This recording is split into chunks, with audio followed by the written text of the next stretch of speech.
ഹോസ്പിറ്റലിൽ ചെന്ന് കഴിഞ്ഞപ്പോൾ ഡോക്ടർ ഡെങ്കുവിന്റെ ടെസ്റ്റ് ചെയ്യാൻ വേണ്ടി എഴുതി തന്നു. ആ ടെസ്റ്റ് ചെയ്തപ്പോൾ കൊച്ചിന് പോസിറ്റീവാ. ഫസ്റ്റ് ടെസ്റ്റ് ചെയ്തപ്പോൾ പോസിറ്റീവാന്ന് പറഞ്ഞു. അത് കഴിഞ്ഞിട്ട് അവർ അതിന്റെ തുടർക്രമം എന്ന് പറഞ്ഞ കണക്ക് അവർ ഒരു വേറൊരു എലൈസ എന്ന് പറഞ്ഞൊരു ടെസ്റ്റ് ഉണ്ട്, അതിന് അയച്ചു. അപ്പം നമ്മളോട് അന്ന് പറഞ്ഞിരുന്നത് 7 ദിവസം താമസമാണ് പറഞ്ഞിരുന്നത്. ഇന്നലെ 7 ദിവസമായി. അപ്പം നമ്മൾ ഇന്നലെ വൈകിട്ട് ചെന്ന് ചോദിച്ചു, അവരുടെ റിസൾട്ട് ആയോ എന്ന് ചോദിച്ചു. അപ്പോൾ റിസൾട്ട് ആയിട്ടില്ല, നാളെ രാവിലെ വരാൻ പറഞ്ഞു. അപ്പം ഇന്ന് രാവിലെ ചെന്ന് ചോദിച്ചപ്പം അവർ പറഞ്ഞു അവിടുത്തെ കിറ്റ് തീർന്നു പോയി, ടെസ്റ്റ് ചെയ്യുന്ന കിറ്റ് തീർന്നു പോയതുകൊണ്ട് അവർ ആ ടെസ്റ്റിന് അയച്ചിട്ടില്ല എന്ന് പറഞ്ഞു.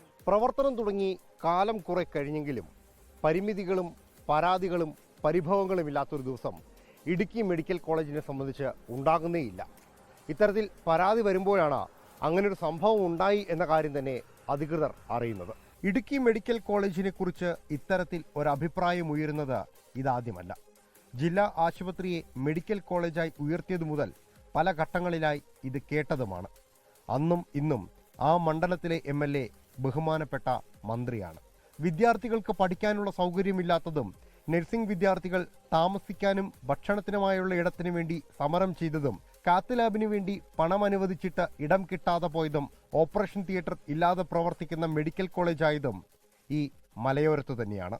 സാമ്പത്തികമായി പിന്നോക്കം നിൽക്കുന്ന ജനവിഭാഗം ഏറെയുള്ള ഈ നാട്ടിൽ അടിസ്ഥാന ആവശ്യങ്ങളിൽ ഒന്നായിരുന്നു ഒരു ആതുരാലയം. മാറി മാറി വന്ന സർക്കാർ മാത്രമല്ല, ആരോഗ്യ വിദഗ്ധരും അവഗണന കാണിച്ചു എന്നാണ് ജനങ്ങളുടെ ആക്ഷേപം. കാത്ത് ലാബ് ഇവിടെ വേണം എന്ന് പറഞ്ഞുകൊണ്ട് ഇപ്പം 7 ഉദ്ഘാടനം കഴിച്ചു. ഇപ്പോൾ വീണ്ടും ഉദ്ഘാടനമാണ്. അടുത്ത നിയമസഭാ തെരഞ്ഞെടുപ്പിനെ മുന്നിൽ കണ്ടുകൊണ്ട് ഇവിടെ ഒരു 25 ഉദ്ഘാടനമെങ്കിലും ഇടുക്കി മെഡിക്കൽ കോളേജിനകത്തുണ്ടാവും. അതല്ലാതെ പേരിന് വേണ്ടി ഒരു ഉദ്ഘാടനവും വാക്കുകളും അല്ലാതെ ഇവിടെ ഒന്നും നടക്കുന്നില്ല. ഇവിടെ വരുന്ന മെഡിക്കൽ സ്റ്റുഡൻറ്റ് അവർക്കൊന്നും ഒരു അടിസ്ഥാന സംവിധാനം പോലും ഇല്ല. ആരോട് ചോദിക്കാൻ? കാട്ടിലെ തടി തേവരുടെ ആന.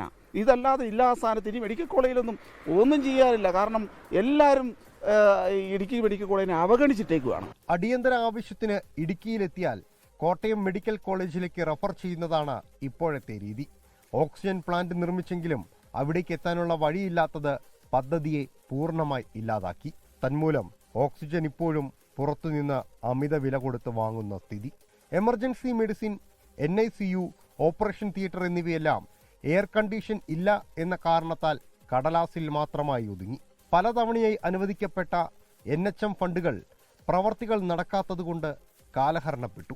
നെടുങ്കണ്ടത്തും കട്ടപ്പനയിലും തൊടുപുഴയിലും മൾട്ടി സ്പെഷ്യാലിറ്റി സൗകര്യങ്ങളോടെ സ്വകാര്യ ആശുപത്രികൾ വർഷാവർഷം ഉയർന്നു പൊങ്ങുമ്പോഴും പാവപ്പെട്ടവന് അത്താണിയാകേണ്ട ആതുരാലയം അന്ത്യശ്വാസം വലിച്ച് അനങ്ങാനാകാതെ ഇങ്ങനെ നിൽപ്പാണ്.